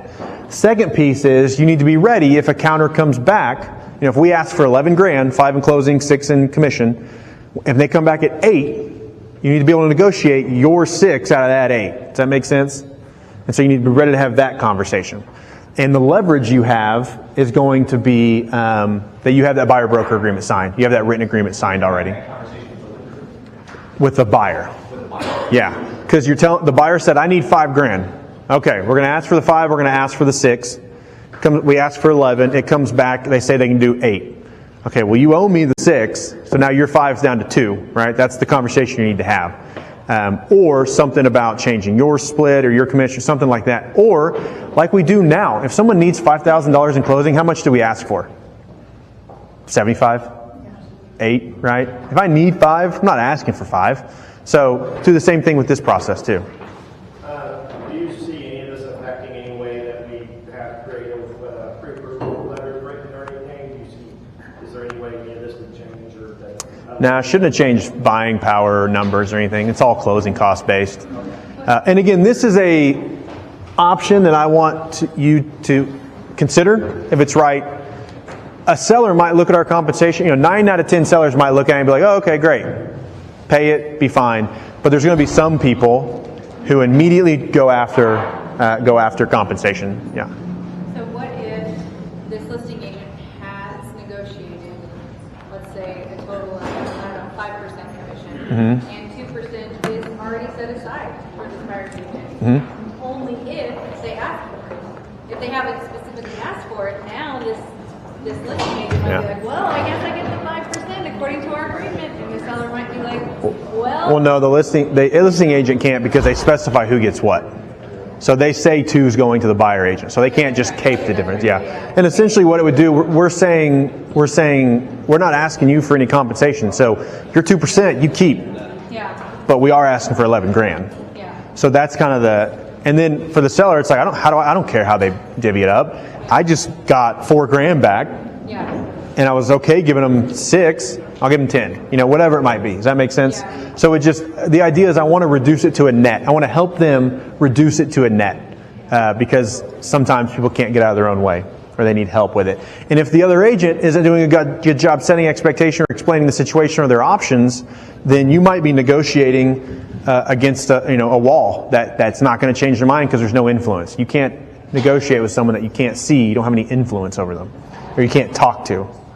So, and then the last thing is, if you do this, and you ask for 11,000, X percent of it is commission, X percent, or whatever number is compensation. You cannot put the compensation in the MLS. So if you ask for 11 grand and 6 of it goes to you, you can only put 5 for seller concessions in the MLS. They will get you in trouble. They're very, very serious about that piece. So this is just a way to negotiate with the seller in a cleaner, easier way. Does this process make sense? Does that thought process make sense on how and why it might work? So again, there's risks with this, but I think it's easier to sell from the listing agent side to a seller. I think it's an easier sell. The other thing, the problem with, this is the one thing I hate about, I shouldn't say that. The one thing whenever someone says, I'm a good negotiator I'll get you in a second. I'm a good negotiator. It's very, very, very, very difficult to negotiate with someone that you can't talk to and you don't know. The more you know about a situation, the more you can influence it. I know nothing about that seller. And if the listing agent's smart, they're not going to tell me about it. But with most agents, most agents are selling 2 to 4 houses a year, if that. A lot of them aren't really skilled negotiators. And so what you can do as a really skilled buyer's agent is negotiate with that client by speaking through the agent. If anyone's ever heard this before, most agents aren't skilled enough to know what to filter and what not to filter. So if I tell you something, a lot of times they even copy and paste my text message to the seller. Or they just turn right around and tell them exactly what I tell them, regardless of how it might influence their seller. They just repeat what I say. So know that when you're negotiating. State your side, explain the benefits, explain what we're doing to them, say it, and then text it so it's in writing. And a lot of times it's going to get copied and pasted to that seller. So you can have influence over that seller even though you can't talk to them. Does that make sense? That's how you can help influence a situation as a buyer's agent to an undertrained or underskilled listing agent. You had a question? On the closing out on the MLS for the seller concession, it's the listing agent doing that. How are they going to know exactly what a seller concession is versus commission? You're going to have to advise them, or they're going to have to learn the hard way, or no one will know. Again, MLS is not going to be going through auditing our settlement statements. I know that. Why does it matter? Because you're not advertising a commission. I know. I posted this in a couple different forums, and everyone laughed at me for even considering it. And I was very they didn't actually laugh, Audrey. I was joking again. But everyone came back. I was shocked that everyone seemed to know this was wrong except for me. But they all said, I guess MLS has said multiple times that you can't do that. They don't want to see commission anywhere. They don't want to see compensation anywhere. They don't want it pre, during, after. They don't want anything, which is silly because it's a huge piece of the net that the seller receives, but they don't want to see it. So again, you have to remember this whole thing is not because a bunch of smart people got together and tried to figure out a better way. It's because we got caught cheating, we got our hands slapped, and now these are the rules we have to live by, even though they're not good rules. That's what happened. So don't try to find logic in any of these decisions, unfortunately. Okay, and then a hybrid. So this is kind of like what, yeah. Okay, so when you go back to that, I was like, so when you send this and say you're asking for 7,000 in closing and then, your 3% commission is 9,000. Mm-hmm. So then they come back and, so that's, what, 16. So then they come back and say, we'll do 12. How do you know Well, that's the other piece of this is you need to set expectations with your buyer. How this, yeah. Negotiation is the closing cost and not the commission? To the seller, they don't know or care. This is a conversation between you and your buyer. So that's where we asked for 16, they come up, they come back at 12. Hopefully, we asked for 7 because we need 5, right? Right. So, okay, we lost $4,000. So we asked for, 7, you need 5, so that's 2. So now there's really a $2,000 gap that me and the buyer need to figure out where that comes from. Now, you buyer sign this thing so we can counter back at 14 and accomplish everyone's goal. Okay, let's do that. Okay, we'll counter back at 14. Does that make sense? Yeah. So you're going to have to explain the breakdown and the negotiation piece because the seller doesn't and shouldn't care where that money goes. And then this is between you guys, essentially. So that's where you're having to have, now you're negotiating with someone that you have influence over and you've provided value to, versus negotiating with someone who's never met you, doesn't care, and you're just some idiot who's going to get 10 grand, right? That's how a potential seller could see you. So I'd rather negotiate with the person who I've been providing value to than the person I've not met. That's kind of my whole thought process behind this process.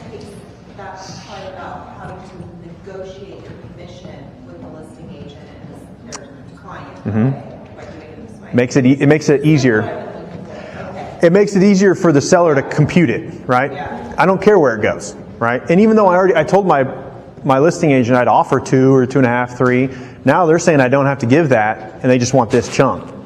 And now a smart one will understand. Okay, they get it, but it's like, I don't care as long as I hit my net. I don't care. To add on to that, so let's easy numbers say that 12,000 is there. Actually, it was 14,000, 8,000 commission, 6,000 closing costs, or however that is. At the end of the day, let's say your buyer has 10,000 cash in their account.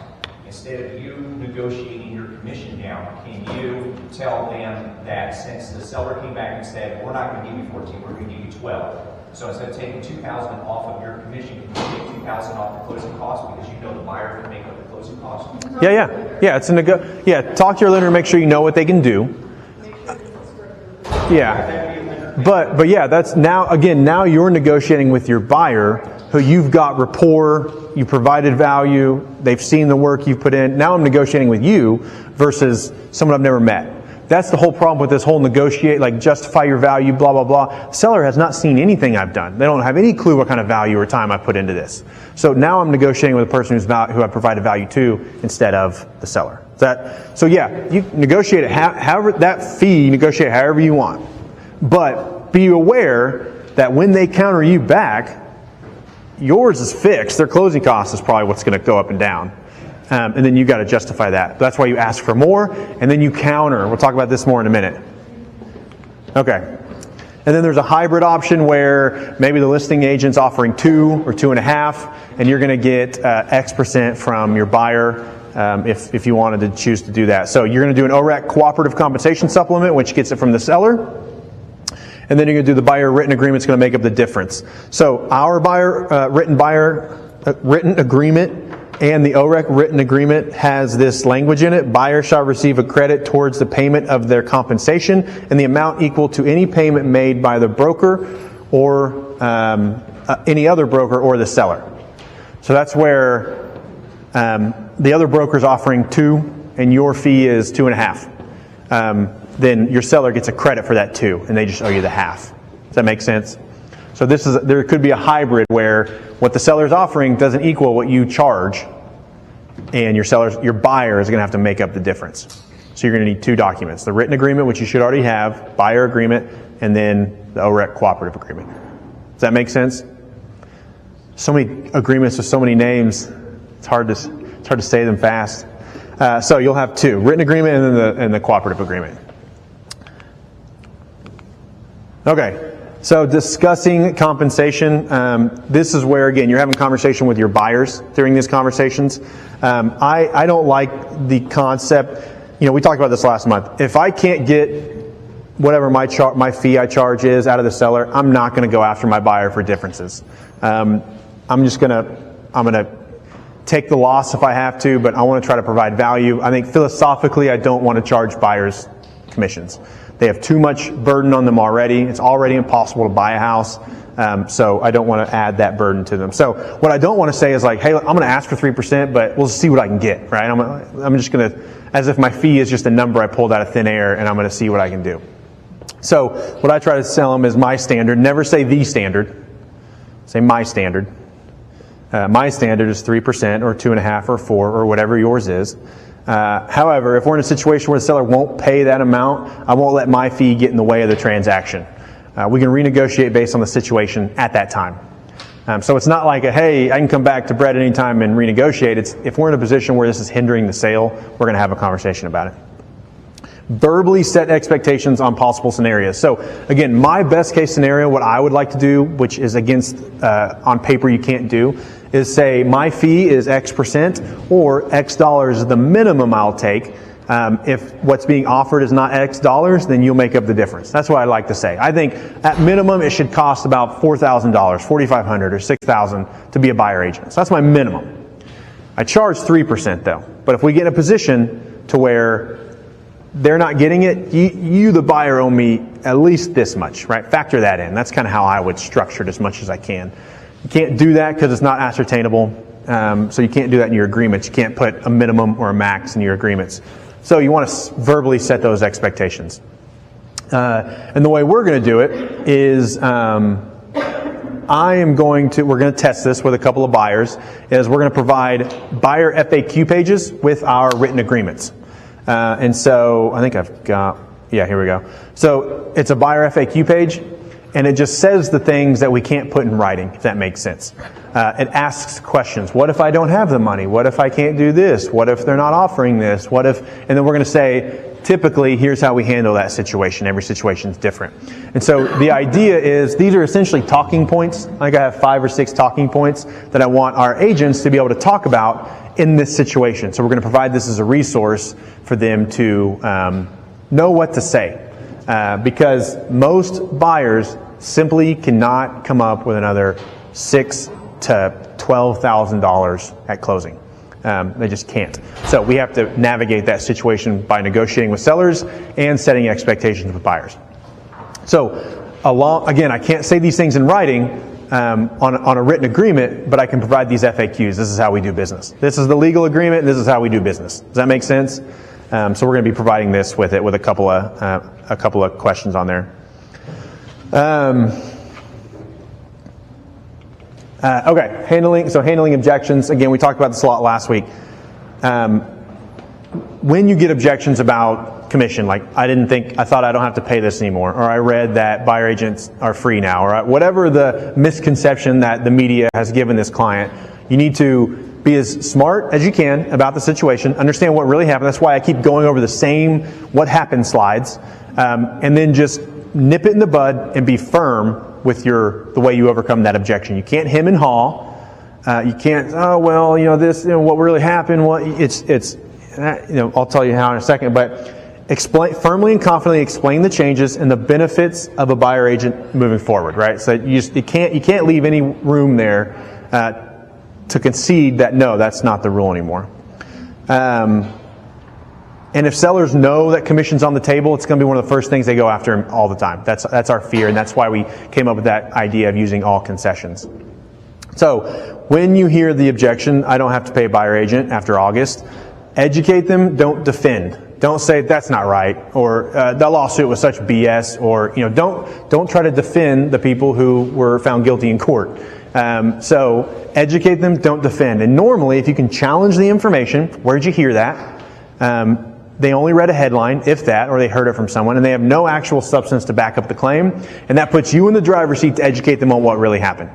So that's where you can ask them, where'd you hear that? Where'd you read that? Can I tell you what my understanding of it, what my brokerage's understanding of it, what our attorney's understanding of it is? These settlements made 2 changes. No commission on the MLS, BBAs are required, that's all. Buyer agents have always been negotiable. Here's why I would advise a seller paying it though. So it's just challenge it, educate, don't defend, challenge it, tell them what really happened, and tell them the value associated with paying them. This is if you're in front of a seller. And then set their expectations. Again, that money, this lawsuit didn't put 10 grand in everyone's bank account. So these are some expectations I need you to be aware of before we get down the road and you're scratching your head because all these offers have this stuff in it, right? So set that expectation. What if the seller counters back at $0 commission? I think I suspect this will happen. Hopefully not a ton, but there's a lot of people out there who are just I'm going to start at 0. You're trying to start here. I'm going to start here. Then let's negotiate, right? So what if the seller, you send your co-op comp out, the listing agent didn't negotiate it up front, and the seller says, no, 0 comp. I'll agree to everything else, but comp's 0, right? Then what? Puts you in a real tough spot with your client, right? Not really, but seemingly stuff. So this is a big fear. So the idea is take a deep breath and counter back. So many people think a house should go into contract with the offer or the first counter. I've countered back and forth 7 or 8 times across 2 weeks on one deal before. Everyone will always do more than they say they'll do. Sellers will always come down further than they say they will. Buyers will always go up more than they say they will. Just counter back. And when it comes to countering, never let the deal die in your court. Never let your buyer or your seller be the one to say, I'm out, and let it die. Come back. I've had sellers counter back at $50. They'll come down $50. And it's so silly and so stupid, but we're freaking getting there, right? Like and if we could be silly long enough, the gap becomes silly. It's like, okay, you came down $500, you came down $150. Now we're only like $1,200 apart. If we go any longer, you're going to make another mortgage payment, and there goes your $1,200 we've been fighting over. So the more you can close the gap. Never let it die in your court. Counter. We're talking to a buyer or a seller. This is a buyer who saw our property, sat down, took the time to drop this offer, been very serious about it, got pre-approved, jumped through all the hoops. Let's treat them seriously. Let's counter back something. Would you take $50 off of it? Yeah, okay, let's do that. Never let it die in your court, and you'll be shocked at how much you can close the gap. So if they come back at 0, okay, well, my buyer agent or my buyer agreed to pay this, so it has to be, you're either giving us concessions or you're giving us compensation, right? This is where you can talk through the other agent. My buyer is under agreement for X dollars, so we need this somehow or else we can't buy the house. And that's where you can hold the seller feet to the fire, your buyer's feet to the fire, and we're going to come together. Very unlikely that a seller just won't pay anything. But that's why I like the idea of putting all in concessions, because it takes that temptation to be a tough guy off the table. That's my hope. And again, your leverage is the written agreement. Your leverage is they owe me this, and so we'd like to roll it up in our concessions if possible. Tell me what price you need to pay this amount, right? Let's negotiate. Once you set up being positive, it's not really the seller's business on what the buyer is getting paid. Yeah. If I'm a seller, a smart seller categorizes that anyway. And when we provide net to sellers, they should look at the bottom anyway. It has nothing to do with what goes where. So yeah, that's how I'd want to see it as a seller. Otherwise, I'm just thinking like, who can I be a dick to, right? Like, I'm going to take your money away. I'm going to take your money. Like, your bias comes in if you know. It should be wiped out, I think. But if agents start getting defensive with their clients, I think they're going to lose goodwill with their buyers. If their buyer starts, I've worked with family members who did not act like family members during a transaction. I've worked with friends that did not act like friends during a transaction. So when money gets in the way and emotion gets in the way, people don't act like themselves. So you can't put yourself and your commission in between a client and a transaction. That's why we have to set expectations and educate them. So in our buyer consultations, we're going to bring this up. Hey, there could be a scenario where a seller is not offering it, but in my experience, sellers will always offer more than they say they will. So we're going to ask for it, we're going to counter it, we're going to get them to a net that they want and you want, and at the end of the day, it doesn't matter who gets paid what. So we're going to set that expectation, because if it happens and you didn't set that expectation, now they're like, oh man, that sucks for you. I love this house, so I can't wait to buy it and move in. So you got to set that expectation so they know our next step is counter, not defend ourselves. So, try not to get defensive. You don't want to lose that goodwill, because people are not going to act like their normal selves through this process.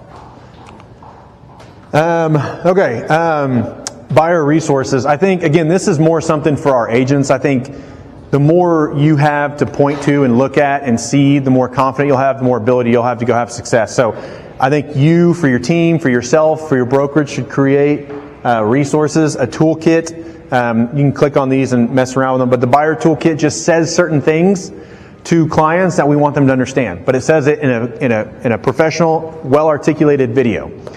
So that when you're talking to them in the field, they maybe have already heard the video say it, or when you tell them in the field, they go back and hear it again. They can hear stuff twice, so they can reiterate what's important. FAQ page to kind of tell them how to read between the lines, how business is really done. Hand that out with your documents in a buyer packet. Videos, this Slocum Home team in Rhode Island did something really cool. They did like 46 ways we serve buyers. And they did 46 2-minute videos about each topic, and they talk about that topic. And it's just like, no buyer is going to watch all 46. That's absurd. But it's an overwhelming amount of content, which is like, this is kind of cool. They really provide a lot of value, and they put a lot of energy into providing value. We talked about this last week or last month, having like a binge content. If someone finds you and they like you, give them a couple things to watch so that they can like you more. Right? It's like setting the hook. Anyone been fishing? You gotta set your hook in your client.